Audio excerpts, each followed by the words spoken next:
my oldest child was born, I began to have panic attacks, migraine headaches, and I was just so consumed by the responsibility of keeping him safe. The idol of marriage really took the place of Jesus in my life. I grew up in a very strongly atheist household with a dad who had not only a disbelief in religion, but a near hatred for it. I chose to let worry and anxiety guide and motivate me. I was supposed to pray, but God didn't always answer your prayers the way that you wanted him to.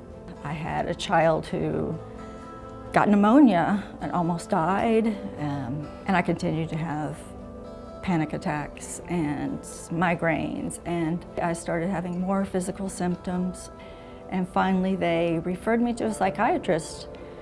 He diagnosed me with generalized anxiety disorder and prescribed sedatives and anti-anxiety medication, and that helped a lot.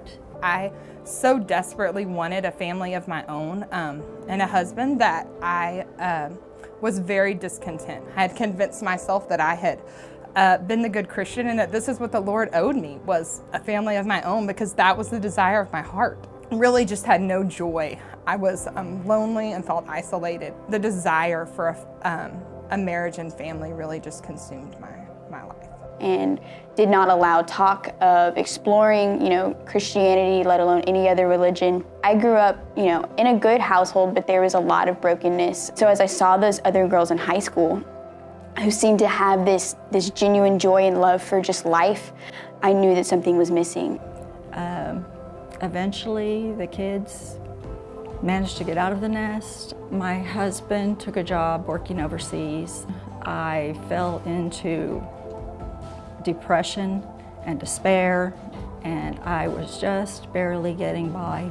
I started to reach out to God by finding videos online, sermons and Bible studies, and really I think I did that just because he was the only one left. It was clingy and desperate, but he was using that to move himself back to the center of my life. And then my husband came home after 5 years. I liked the way my life was at that point, and I knew that if I hit a bump in the road, I was going to be right back in the same place.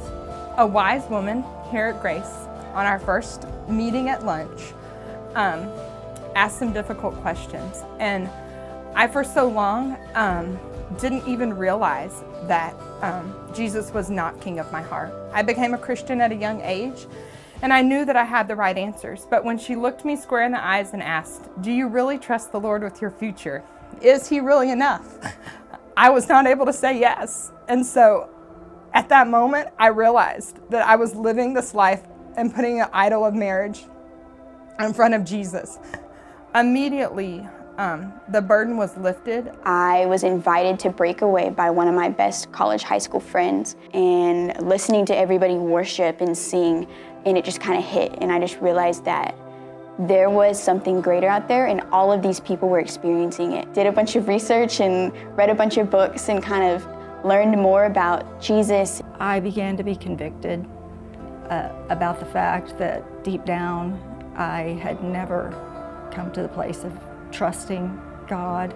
I had lived the last 5 years of my life serving myself and my desires and looking for what I wanted for my future, and the Lord just completely changed my heart. And the Lord was able to instill just wanting me to serve, just knowing that He's enough and that He's all that I need.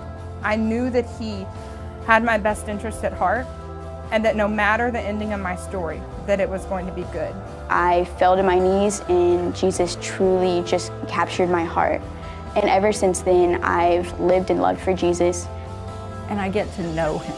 He is always for me, and He's always with me. To let God be God, that has brought me peace and healing and joy. And instead of saying maybe later, to ask Him right then and there to help me confront my fears and to learn to trust Him. The Lord has really taught me to come and to learn to love this life that I thought I never wanted.